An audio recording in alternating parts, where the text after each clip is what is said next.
Tell me about your Grandpa Joe. My Grandpa Joe is actually for me is based on a couple of different people. My father, uh, for some, he was very much like that, a cheerful sort of person, and a little bit of our director. I added in there too, just from working with Jack. He's also that kind of a person. Grandpa Joe, I think at one time, he worked for Willy Wonka as a security guard. I think he's always felt a little bad because when all of Willy Wonka's secrets were discovered and told to the world and stolen, he was the security person at the time. So I think that's a lot of the reason why Grandpa Joe has been in bed for so long. He's always felt a little guilty about that. So the fact that it's opening up again, he may have a chance to make things right.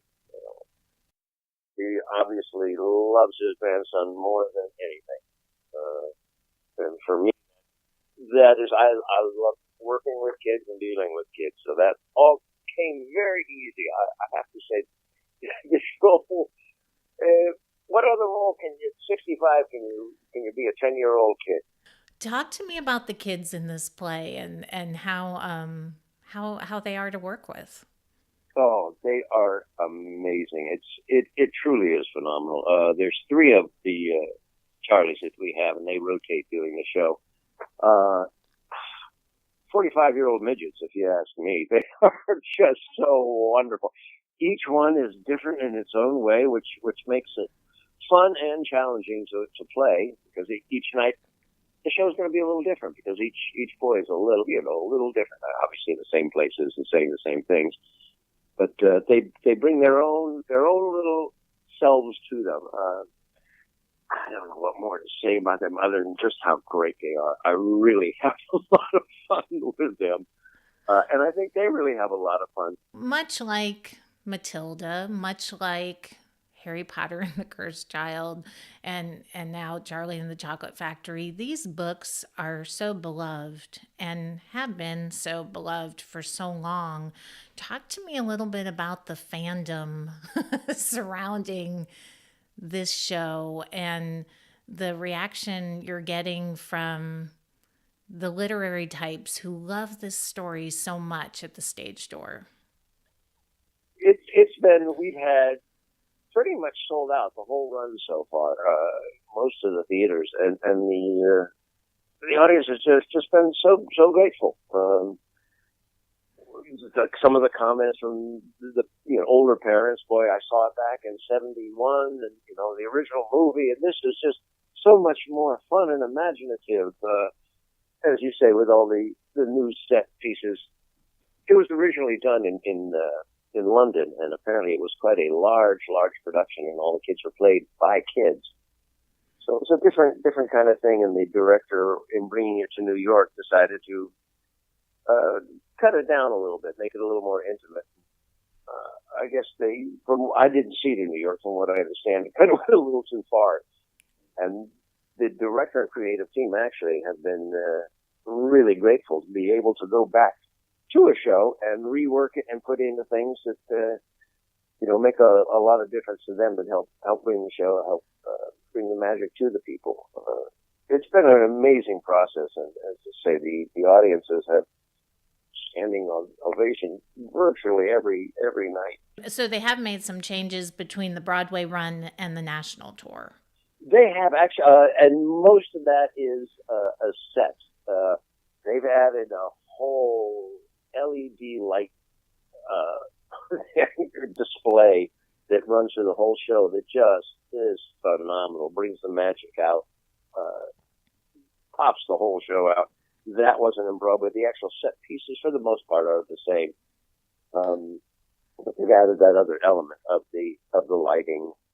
I love to see children go to the theater. I've been taking my kids to the theater from pretty young ages.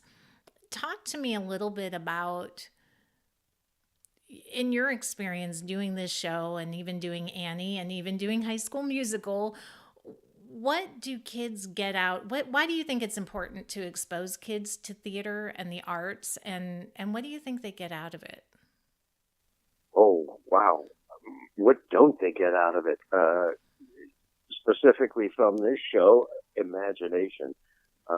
Most cultures throughout history, the theater has been the communication, what they've learned from how they live their society. And I think it's much the same today, especially with what's going on in the country today.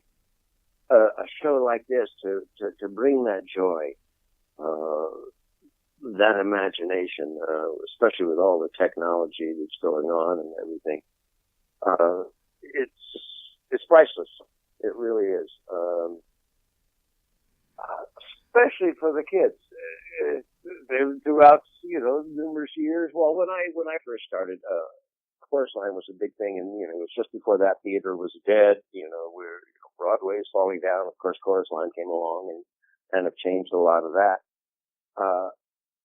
It's the same thing with the kids. The shows like this allow them to see what can happen, and to use their imaginations and to think.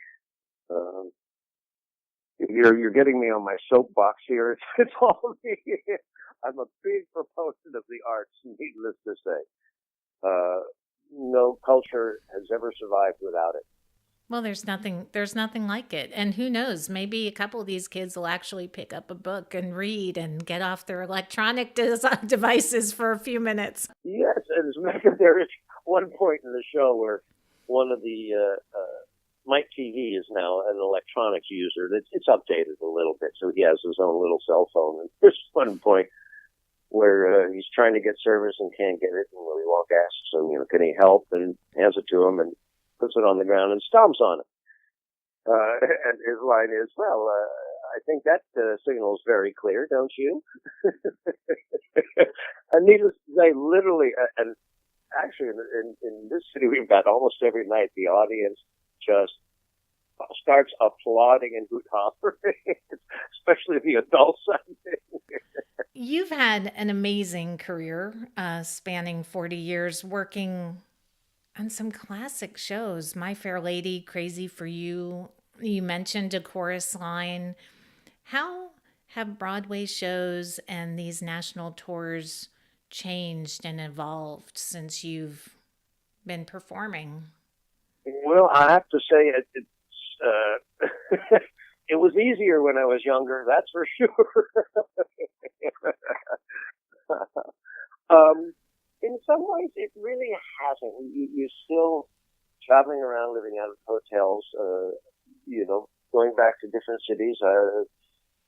Some I've walked into theaters going, oh, I think I've been here. And sure enough, there up on the wall is a poster from an old show with my signature on it that I walked through. Oh, I had forgotten I'd been here. As I said, I think it's harder. There are less of the big productions that are going out. Just that's monetary. When I started, we used to travel with a full orchestra. Needless to say, that would be a tad cost prohibitive now to do. But it really is much the same.